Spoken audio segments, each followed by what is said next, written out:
Hello students, ये ninth class के SST के मोस्ट इम्पॉर्टेंट एमसीक्यूज़ हैं। तो इनमें से एग्ज़ाम्स में 100% आने के चांसेस हैं। तो सबसे पहले स्टार्ट करते हैं हम लोग।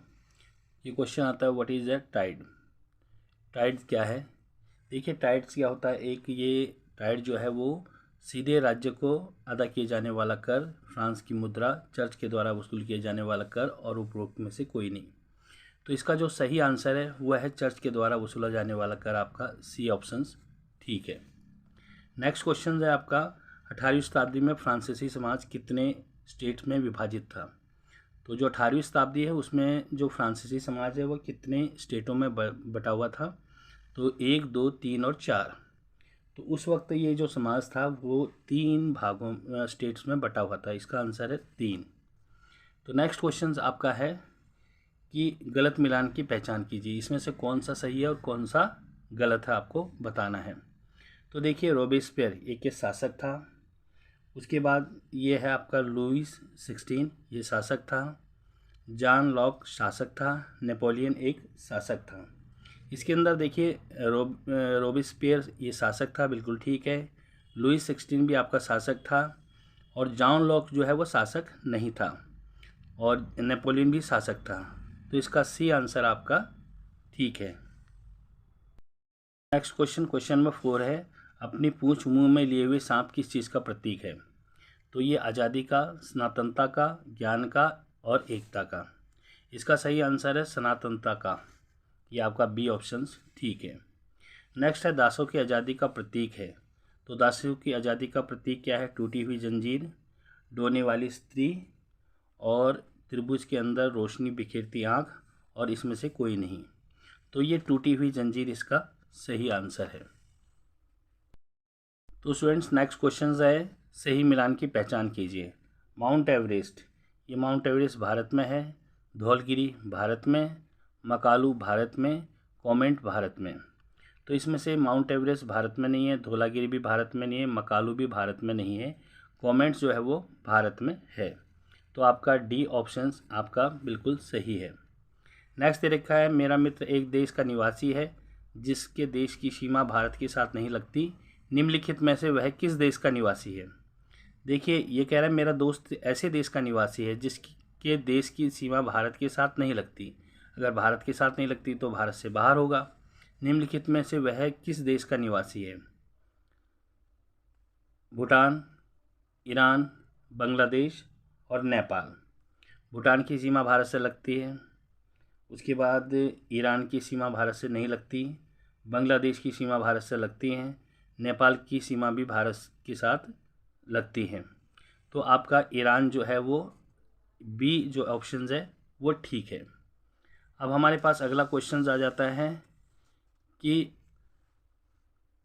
82 डिग्री 30 मिनट पूर्वी देशांतर कहलाती है। कर्क रेखा कहलाती है, भारत का मानक मध्याह्न कहलाती है, श्रीलंका का मानक मध्याह्न कहलाती है, मकर रेखा कहलाती है। तो इसमें से सही आंसर क्या होगा आपका।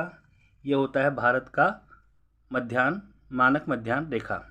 तो यानी कि इसका बी आंसर ठीक है। नेक्स्ट अगला क्वेश्चन है, निम्नलिखित में से किस भारतीय राज्य की सीमा पाकिस्तान से नहीं मिलती। पंजाब, हिमाचल प्रदेश, राजस्थान और गुजरात। तो इसके अंदर जो है वो पंजाब की जो सीमा है वो पाकिस्तान से मिलती है। हिमाचल प्रदेश की सीमा पाकिस्तान से नहीं मिलती। राजस्थान की मिलती है, गुजरात की मिलती है।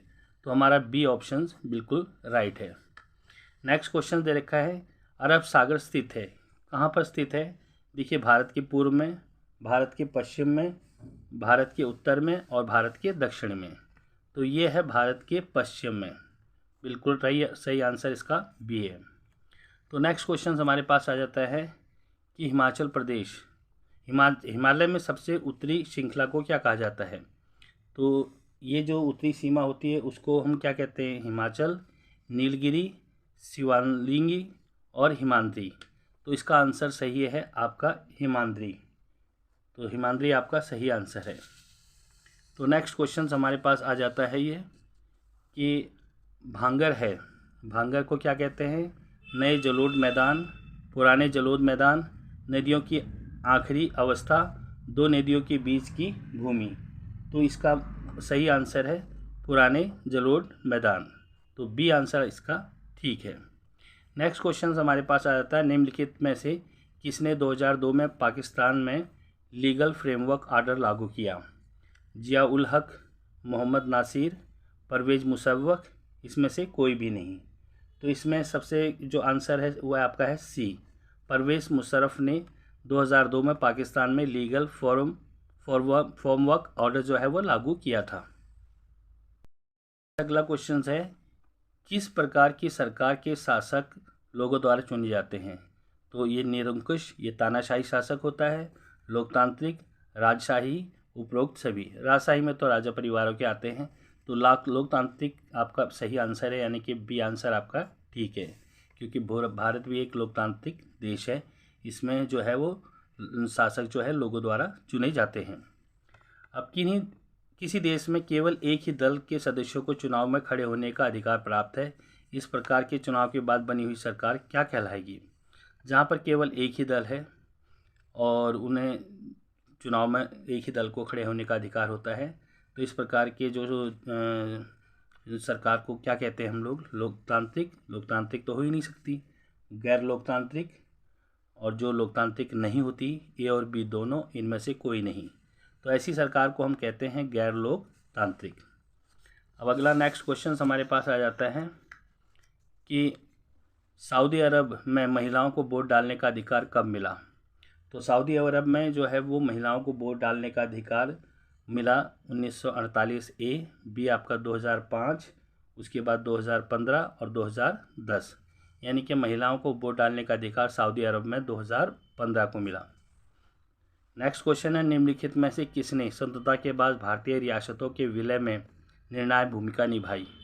तो जो रियासत थी आज़ादी से के बाद जो है उन्हें भारत में विलय करने के लिए ए हमारा है अब्दुल कलाम आज़ाद, बी है टी कृष्णाचारी, सी है जयपाल और डी है सरदार वल्लभ भाई झावर भाई पटेल। तो इसका जो सही आंसर है वह है डी ऑप्शंस, यानी कि सरदार वल्लभ भाई झावर भाई पटेल। नेक्स्ट क्वेश्चन है, संविधान सभा के अध्यक्ष कौन थे? एस.सी. मुखर्जी, राजेंद्र प्रसाद, अब्दुल कलाम आज़ाद और महात्मा गांधी। तो इसके जो संविधान सभा के अध्यक्ष थे वो थे राजेंद्र प्रसाद, यानी कि ऑप्शन बी आपका ठीक है। अगला क्वेश्चन आता है कि संविधान सभा ने किस वर्ष संविधान को अंगीकृत किया था? 1949, 1947, 1946 और 1935। तो ये किया था आपका 1949, आपका ए ऑप्शन बिल्कुल सही है। नेक्स्ट क्वेश्चन आपका पूछा जाता है कि निम्नलिखित में कौन सा उत्पादक का कारण है? भूमि, श्रम, पूंजी और उपरोक्त सभी। तो इसमें से जो आपका जो है ऑप्शंस है वो ये होगा उपरोक्त सभी, यानी कि डी ऑप्शन सही है, क्योंकि उत्पादन भूमि, श्रम और पूंजी के बिना नहीं हो सकती। तो नेक्स्ट क्वेश्चन हमारे पास आ जाता है आपका ये है कि निम्नलिखित में कौन सी आर्थिक क्रिया पालमपुर के गांव में की जाती है? पालमपुर में जो है वो कृषि ए है, बी आपका परिवहन है, सी है लघु व कुटीर उद्योग, डी है आपका उपरोक्त सभी। तो पालमपुर में जो है कृषि भी की जाती है, परिवहन भी है वहाँ पर, लघु एवं कुटीर उद्योग भी वहाँ पर है। तो हमारा ये उपरोक्त सभी आपका सही आंसर आ जाएगा। नेक्स्ट है, कमल मिट्टी के बर्तन बनाने का काम करता है, बताइए वह किस क्षेत्र से जुड़ा हुआ है? कमल एक लड़का है, वो मिट्टी के बर्तन बनाने का काम करता है, किस क्षेत्रक से जुड़ा हुआ है? प्राथमिक क्षेत्रक, द्वितीय क्षेत्रक, तृतीय क्षेत्रक और इसमें से कोई भी नहीं। तो देखिए कमल जो है वो किसी चीज़ का उत्पादन कर रहा है, मिट्टी के बर्तन बना रहा है, तो ये प्राथमिक क्षेत्रक से जुड़ा हुआ है। अगला क्वेश्चन है कि संविधा एक कामकाजी महिला है, उसे सवैतनिक अवकाश और सामाजिक सुरक्षा यानी कि बीमा ग्रेजुटी प्राप्त है, बताइए वह रोजगार के किस क्षेत्र में कार्य करती है? तो सवैतनिक अवकाश, वेतन के साथ उसे अवकाश मिलता है, सामाजिक सुरक्षा यानी कि बीमा होता है उसका, ग्रेजुटी भी मिलती है। तो ये किस प्रकार के रोजगार में आता है? संगठित क्षेत्र में, दूसरा होता है असंगठित क्षेत्र में, ए और बी दोनों, इसमें से कोई नहीं। देखिए, जब सारी ये सुविधाएं मिलती हैं तो वो संगठित क्षेत्र होता है, असंगठित क्षेत्र नहीं होता है।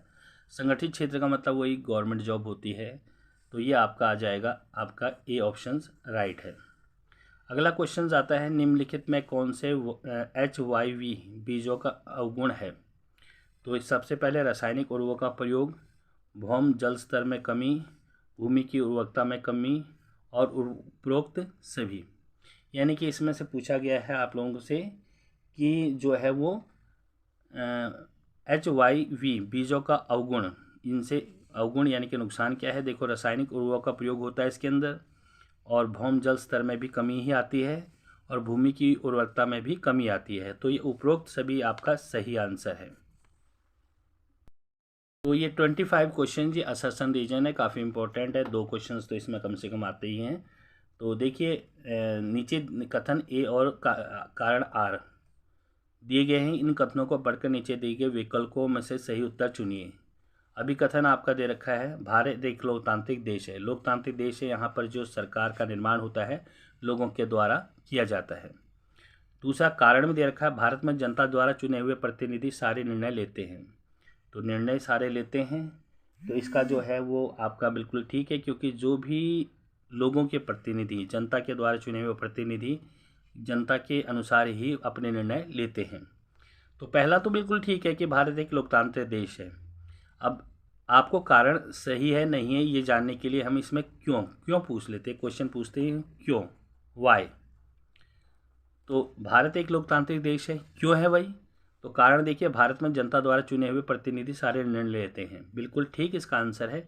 तो ए और बी दोनों ही ठीक है, और इसका एक्सप्लेनेशन जो क्यों का सही आंसर अगर मिल जाता है तो इसका मतलब वो एक्सप्लेनेशन भी ठीक है।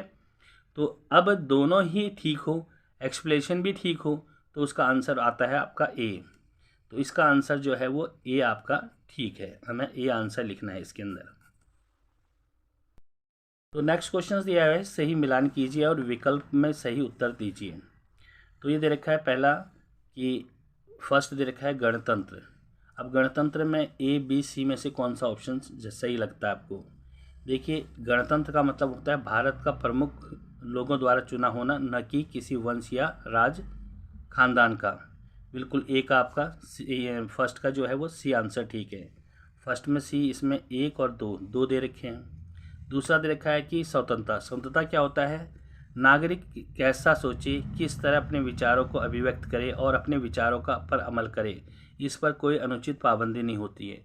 यानी कि आप अपने विचार कुछ भी सोच सकते हो और उन विचारों को व्यक्त कर सकते हो, आप पर कोई भी पाबंदी नहीं होती। तो इसका जो है वो सेकंड का ए है। तो फर्स्ट का सी ठीक है, सेकंड का ए इसमें आ रहा है, इसमें सेकंड का बी आ रहा है। अब हम थर्ड चेक कर लेते हैं। थर्ड का तो न्याय का होता है, तो नागरिकों के साथ उनकी जाति, धर्म और लिंग के आधार पर कोई भेदभाव नहीं किया जा सकता। बिल्कुल ठीक है, न्याय का बी आंसर ठीक है। यानी कि गणतंत्र का आपका आ गया सी, ए का सी, 1 का सी, सेकंड का ए और थर्ड का बी। बिल्कुल, तो इसका आंसर आपका जो है वो ये आंसर बिल्कुल ठीक है। अगला क्वेश्चन आता है, निम्नलिखित में से किस देश से प्रेरणा लेकर समकालीन दुनिया में अधिकांश देश अपने संविधान की शुरुआत एक प्रस्तावना से करते हैं? तो कोई भी संविधान बनाता है तो उसमें प्रस्तावना जरूर लिखी जाती है। तो ये पूछ रहा है किस देश से ये प्रेरणा ली गई है? फ्रांस से, भारत से, संयुक्त राज्य अमेरिका से और ब्रिटेन से। तो इसका आंसर सी आपका है, संयुक्त राज्य अमेरिका से। क्वेश्चन है, भारत एक पंथ निरपेक्ष देश है, इसका क्या अर्थ है? लोगों का अपने मामलों से जुड़े हर फैसले लेने का अधिकार, नागरिकों को किसी भी धर्म को मानने की पूरी स्वतंत्रता, शासन का प्रमुख नागरिकों द्वारा चुना हुआ व्यक्ति है और इसमें से कोई नहीं। देखिए, पंथ निरपेक्ष तो धर्म से रिलेटेड होता है, तो इसका मतलब ये हुआ कि नागरिकों को किसी भी धर्म को मानने की पूरी स्वतंत्रता है। अगर तो वो हिंदू धर्म अपनाना चाहता है तो हिंदू अपना सकता है, मुस्लिम धर्म अपनाना चाहता है तो मुस्लिम, अगर वो क्रिश्चियन बनना चाहता है क्रिश्चियन ईसाई धर्म अपना सकता है। तो आपका इसका आंसर बी ऑप्शंस राइट है। अब एक क्वेश्चन आता है 29, एक लोकतांत्रिक देश में उसके प्रत्येक नागरिक को वोट का मूल्य होता है। अब देखिए, वोट जो डालता है किसी लोकतांत्रिक देश में, अगर एक भिखारी वोट डालता है उस वोट का मूल्य, और एक राष्ट्रपति वोट डालता है, उस वोट का मूल्य समान होता है, असमान होता है, कभी समान कभी असमान, और इसमें से कोई नहीं। तो देखिए वोट का मूल्य तो सभी का एक ही होता है, चाहे वो भिखारी हो, चाहे वो राष्ट्रपति हो, चाहे वो प्रधानमंत्री हो। तो इसका ऑप्शन ए बिल्कुल राइट है। अगला क्वेश्चन है, अभिकथन आपको दिया हुआ है, इसी तरह मैंने बताया था असर्शन इज जनता था। चीन एक अलोकतांत्रिक देश है। अलोकतांत्रिक देश जहाँ पर जो है वो जनता द्वारा चुने हुए प्रतिनिधि नहीं आते हैं, और कारण इसका है चीन के लोगों के पास चुनाव में कोई विकल्प नहीं होता। विकल्प इसलिए नहीं होता कि चीन में एक ही पार्टी होती है और जनता के पास कोई विकल्प नहीं होता, मजबूरी में उसी को ही जो है वोट डालने पड़ते हैं, और वो 70 साल से जो है यहाँ पर शासन कर रही है। तो इसे हम लोकतांत्रिक तो कह नहीं सकते। लोकतांत्रिक तो ये होता है कि लोग अपनी इच्छा के अनुसार वोट डालें, मगर यहाँ उनकी इच्छा नहीं चलती है। अब क्योंकि पार्टी एक ही है तो मजबूरी में उसे वोट देना ही पड़ता है। तो ये आपका है, चीन एक अलोकतांत्रिक देश है और चीन के लोगों के पास चुनाव में कोई विकल्प नहीं होता। अब क्यों, आप इससे पूछेंगे क्यों भाई ये एक लोकतांत्रिक देश है? क्योंकि चीन के लोगों के पास चुनाव में कोई विकल्प नहीं होता, क्योंकि पार्टी एक ही है। तो इसका आंसर ए ठीक लगता है, तो इसका आंसर ऑप्शन ए आपका आएगा। नेक्स्ट क्वेश्चन आपका है, निम्नलिखित में से लोकतंत्र के पक्ष में कौन सा तर्क उचित है? तो देखिए, बेहतर निर्णय लेने की संभावना होती है, नागरिकों का सम्मान बढ़ता है, निर्णय लेने में देरी होती है। तो इसका जो सही आंसर है वो आपका ये है, बेहतर निर्णय लेने की संभावना होती है। बिल्कुल ठीक है, क्योंकि जनता के द्वारा चुनी हुई सरकार होती है और जो भी सरकार बनती है वो जनता के हित के लिए कार्य करती है, तो निर्णय वो बेहतर लेती है, क्योंकि उस सरकार को ये भी सोचना पड़ता है कि जो भी हम लोग सोच रहे हैं या फिर जो भी हम निर्णय ले रहे हैं वो जनता की भलाई के लिए हो। नागरिकों का सम्मान बढ़ता है, इसमें बिल्कुल ठीक है, और निर्णय लेने में देरी होती है, ये गलत है। तो इसका आंसर हमारा बी आ जाएगा, फर्स्ट और सेकंड। अब नेक्स्ट यहाँ पर ये थर्ड पॉइंट लिखना था, यहाँ थर्ड है। अगला होता है हमारे पास कि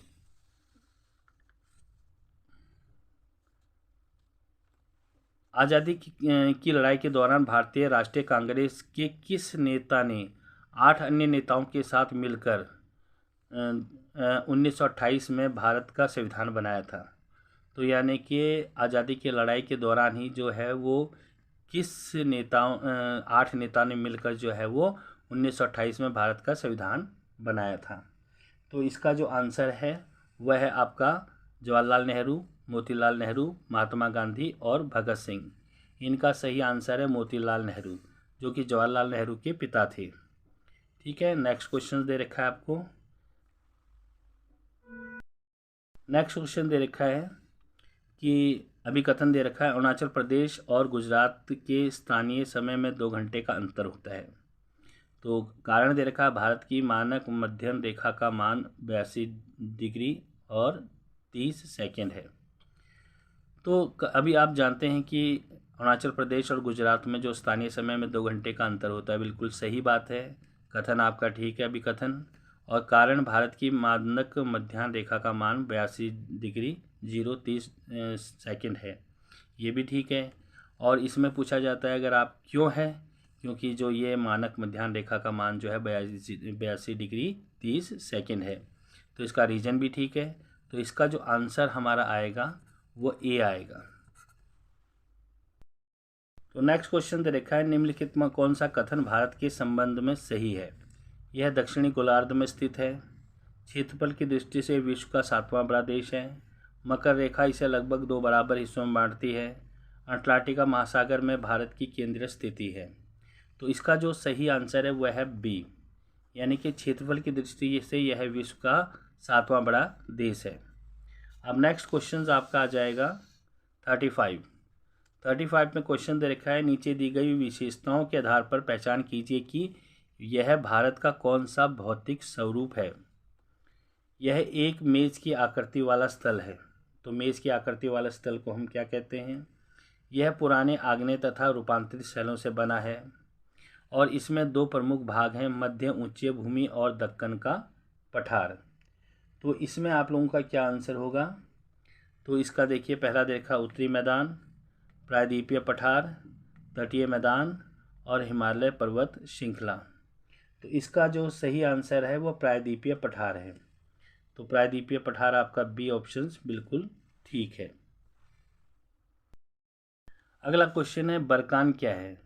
बरकान देखिए पहाड़ों पर स्थित घास के मैदान, बालू के अर्ध चंद्राकार टीले, पश्चिमी घाट का एक पतन, खारे पानी की झील।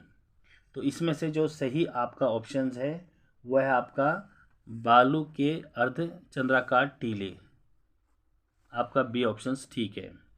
अगला क्वेश्चन आता है कि निम्नलिखित में कौन सा द्वीप प्रवालों से बना हुआ है। तो प्रवालों से बना हुआ द्वीप कौन सा है, अंडमान, निकोबार, लक्षद्वीप या इनमें से कोई भी नहीं। तो इसका आंसर है लक्षद्वीप, यानी कि सी आंसर आपका ठीक होगा। नेक्स्ट हमारे पास क्वेश्चन आ जाता है कि गोवा के दक्षिण में स्थित पश्चिम तटीय पट्टी क्या कहलाती है। तो उसे उत्तरी सरकार कहलाती है, या कोंकण कहलाती है, कन्नड़ कहलाती है, या मालाबार कहलाती है। तो इसका जो सही आंसर है वो डी ऑप्शन है, वो मालाबार कहलाती है। नेक्स्ट क्वेश्चन दे रखा है आपका असर्शन रीजन वही कि भाई अभिकथन है भूमि उत्पादन का एक प्रमुख कारण है। जो भूमि है किसी चीज़ को उत्पादन करने का प्रमुख कारण, ठीक है, बिना भूमि के तो हम किसी चीज़ का उत्पादन नहीं कर सकते। भूमि दुर्लभ और सीमित है। भूमि जो है दुर्लभ भी और सीमित है, बहुत ज़्यादा नहीं है, ठीक है। ये तो आपका 29 का अभिकथन और 39 का और ये कारण दे रखा है। तो आप देखिए इसके अंदर पहला बिल्कुल ठीक है, भूमि उत्पादन का एक प्रमुख कारण है, बिल्कुल राइट है। भूमि दुर्बल और सीमित है, दुर्लभ है, तो ये भी ठीक है। मगर इसमें जो है भूमि उत्पादन का एक प्रमुख कारण है, क्यों कारण है अगर हम इसमें देखते हैं तो भूमि दुर्लभ और सीमित है, तो इसका तो कोई मेल करता ही नहीं, इसका तो आंसर ये ठीक हो ही नहीं रहा है। तो दोनों ऑप्शंस ठीक हैं बट रीज़न ठीक नहीं है, तो इसलिए इसका आंसर जो होगा वो बी होगा। बी का मतलब होता है जब दोनों असर्शन रीजन दोनों ही ठीक होते हैं, यानी कि अभिकथन और कारण ठीक होते हैं, परंतु उसका जो है वो व्याख्या ठीक नहीं होती है, तो उसका आंसर जो होता है बी होता है। तो नेक्स्ट क्वेश्चन है निम्नलिखित में से गलत कथन की पहचान कीजिए। जो कथन आपका ये 4 दे रखे हैं इनमें से गलत है उसकी पहचान कीजिए। कच्चा माल कार्यशील पूंजी का उदाहरण है, बिल्कुल ठीक है जी। भवन कार्यशील पूंजी का उदाहरण है, भवन कैसे कार्यशील पूंजी का उदाहरण है, ये आपका गलत कथन है। मेज स्थायी पूंजी का उदाहरण है, औजार स्थायी पूंजी है, आगे उसका इस्तेमाल होता है, ये भी ठीक है। नगद मुद्रा कार्यशील पूंजी का उदाहरण है, देखिए नगद मुद्रा होगी आगे हम उससे कुछ ना कुछ कर सकते हैं, ये भी ठीक है। तो इसके अंदर ये बी ऑप्शन आपका गलत है। नेक्स्ट हमारे पास आ जाता है कि नीचे कथन ए और कारण आर दिए गए हैं, इन कथनों को पढ़कर नीचे दिए गए विकल्पों में से सही उत्तर चुनिए। गांव में मौसमी बेरोजगारी अधिक पाई जाती है। मौसमी बेरोजगारी वो बेरोजगारी होती है जब मौसम में सीजन के टाइम तो काम मिलता है, सीजन ख़त्म हो जाता है तो काम नहीं मिलता। जैसे खेतों में अनाज बोते समय तो रोज़गार मिलता है, जब उसे काटा जाता है तब रोज़गार मिलता है। बीच के समय में आदमी जो है वह बेरोज़गार होता है, उसे हम मौसमी बेरोजगारी कहते हैं। और दूसरा ऑप्शन दे रखा है ज़्यादातर लोग कृषि पर आश्रित होते हैं। तो कृषि पर आश्रित होते हैं ऐसे लोग, तो बिल्कुल ठीक है, मैंने अभी आपको बताया था गांव में होते हैं, तो इसका ऑप्शन जो है वो आंसर आपका जो है वो ए आपका ठीक है।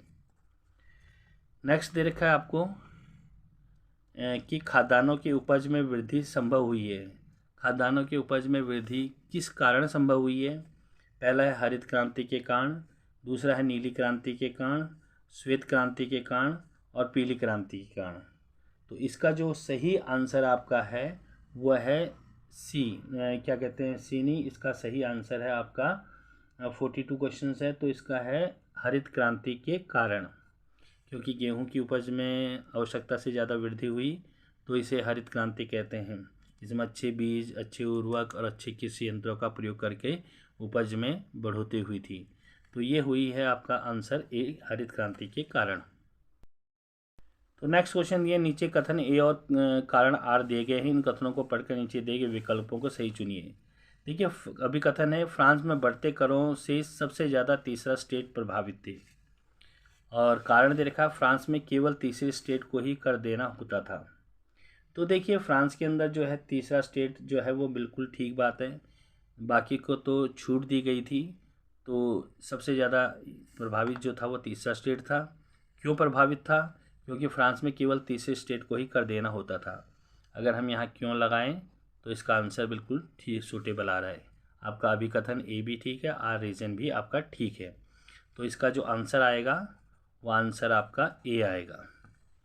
अब अगला क्वेश्चन दे रखा है आपको कि नेक्स्ट क्वेश्चन इसमें ये आया गया कि नीचे कथन में यही असर्शन और रीजन ये भी दे रखा है आपको क्वेश्चंस में। तो ये है फ्रांस में 1793 और 1794 तक के काल को आतंक का युग कहते हैं। कारण दे रखा है रोबेस्पियर ने दंड और नियंत्रण की सख्त नीति अपनाई थी। तो इसमें बहुत सही बात है कि ये आतंक का युद्ध कहा जाता था। रोबेस्पियर ने जो है वो जो अपनी क्रूर नीति अपनाई थी जो है वो दंड देने की, तो इसे इसलिए कहा जाता है। अब अगर हम यहाँ क्वेश्चन में लिखेंगे क्यों कहा जाता है, क्योंकि रोबेस्पियर ने दंड और नियंत्रण की सख्त नीति अपनाई थी, इसलिए उसे आतंक का युग कहते हैं। तो इसका जो आंसर होगा वो आंसर ए होगा। अगला क्वेश्चन आता है महिला व राष्ट्रीय नागरिक अधिकार घोषणा पत्र किसने तैयार किया था? तो ये रोबेस्पियर, ओलंप दे कुज, कार्ल मार्क्स और मैरी एतोनपेन। तो ये इसमें से आपका जो सही आंसर है ओलंप दे कुंज, इन्होंने जो है महिला और नागरिक अधिकार घोषणा पत्र तैयार किया था। अब हमारे पास 46 क्वेश्चंस आ जाता है कि सही मिलान कीजिए और विकल्प में से सही उत्तर चुनिए। राजदंड, राजदंड का क्या होगा? ये आपका 46 क्वेश्चंस है। तो पहले का क्या होगा? राजदंड। राजदंड का मतलब होता है शाही सत्ता का प्रतीक, आपका डी आ जाएगा। दूसरा है लाल फ्राइजियन टोपी। लाल फ्राइजियन टोपी आपका किस चीज़ का प्रतीक थी? वो थी आपकी दासों द्वारा स्वतंत्र होने के बाद पहनी जाने वाली टोपी। डैने वाली स्त्री, डोने वाली स्त्री का क्या मतलब होता है? ये थर्ड पॉइंट्स आपको दे रखा है। इसका मतलब होता है कानून का मानवीय रूप। और विधिपट, विधिपट का मतलब होता है कि जो है वो कानून की नज़र में जो है सब बराबर है। तो इसका जो आंसर आएगा वो आपका आंसर आ जाएगा ए, डी आ जाएगा। डी ये ठीक है आपका। पहले का डी, फर्स्ट का ये, दूसरे का सी, सेकंड का सी, थर्ड का आपका आ जाएगा ये बी, और फोर्थ का क्या जाएगा? ए। तो ये ऑप्शंस आपका ठीक है। स्टूडेंट्स नेक्स्ट वीडियो में आपको इसके केस स्टडीज़ के क्वेश्चंस लेके आऊँगा। हालांकि इसका सेकंड पार्ट भी बनाऊँगा मैं आप लोगों को, सेकंड थर्ड जो भी पार्ट बनेंगे। अगर आप इसे पसंद करते हो लाइक और शेयर ज़रूर करना, सब्सक्राइब ज़रूर करना, तो ताकि मेरा हौसला बढ़ेगा। ठीक है स्टूडेंट्स, अब देखिए नेक्स्ट पार्ट, क्योंकि एग्ज़ाम्स में काफ़ी इंपॉर्टेंट है और मोस्ट इम्पॉर्टेंट क्वेश्चंस की वीडियो भी आपको मैं इसमें सेंड करूँगा। तो ओके।